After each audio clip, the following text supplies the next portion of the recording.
Faut-il donner une dimension thoraïque à Yom HaAtzmaut? Pour beaucoup, ça peut paraître étrange de célébrer ou d'accorder une dimension religieuse à une fête nationale. On est plus habitué à fêter des événements lointains, des moments où la Providence s'est dévoilée, comme la sortie d'Égypte ou le don de la Torah. Et c'est vrai que c'est pas évident de donner une dimension thoraïque à une réalité qui appartient à notre présent, l'État d'Israël avec ses aspérités et ses complexités. Mais en réalité, on ne mesure pas assez, à mon sens, la portée et l'importance du fait même d'être capable de célébrer Yom HaAtzmaut.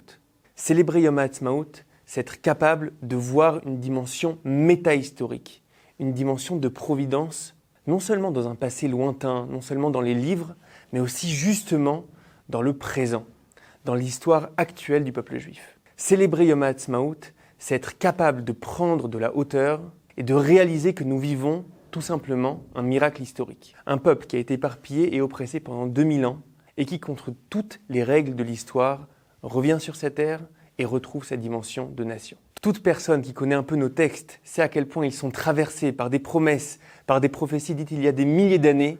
Veshav vekibetzra mikol ha'amim. Il vous fera revenir de tous les peuples et vous ramènera sur votre terre. Et c'est ce que nous voyons se réaliser sous nos yeux. Ouvrez un livre de prière. 3 fois par jour, le juif demande « Rassemble-nous des 4 coins de la terre » ou encore « Reconstruis Jérusalem ». Et voilà que des millions de juifs reviennent en Israël. Jérusalem se reconstruit et ce serait pas significatif? Et donc le premier travail qui nous est demandé à Yom HaAtzmaut, c'est d'ouvrir les yeux, d'écarquiller les yeux, d'être capable d'émerveillement devant ce miracle historique. Parce qu'on pourrait se laisser absorber par le quotidien, par le fait que la réalité du peuple juif au présent a ses aspérités, que tout n'est pas rose évidemment.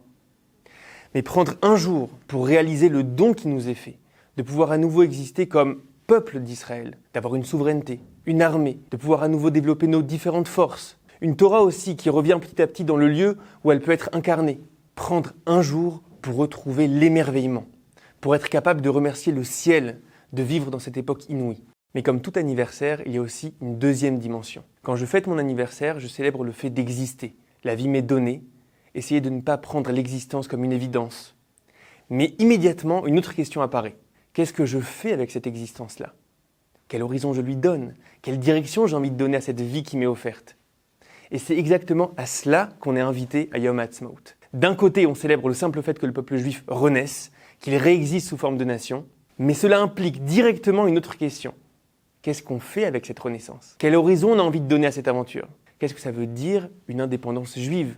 Comment vivre une civilisation juive qui aurait les moyens d'incarner son message? Et je pense que c'est fondamental de prendre ce temps-là.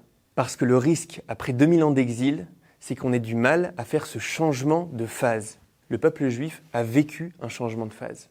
On sort d'une phase où l'on se concentrait avant tout sur la vie individuelle, son rapport au Créateur, sa mission propre, et nous entrons dans une phase où il y a aussi une dimension collective. Une dimension où nous devons construire une Mamlechet Kohanim, un modèle de société.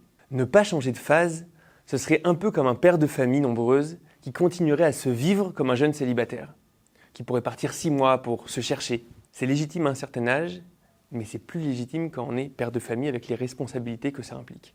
De la même manière, nous devons être capables de ce changement de phase. Désormais, nous appartenons à une histoire collective, à une destinée collective. Il faut être capable d'y contribuer, de réfléchir à ce qu'on y apporte. Alors oui, Yom HaAtzmaut doit avoir une dimension thoraïque.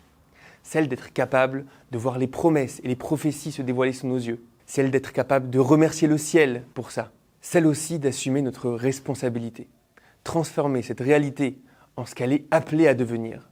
Et un dernier point. Fêter Yom HaAtzmaut, ce n'est pas prétendre que l'État d'Israël est parfait. En aucun cas. Tout l'enjeu de notre époque, c'est cette tension. Être capable d'un côté de remercier pour ce que nous avons, mais aussi savoir garder l'aspiration. Savoir que nous avons encore du travail, que le chemin est encore long.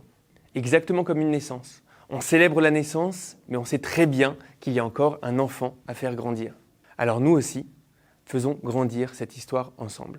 Yom HaAtzmaut Sameach.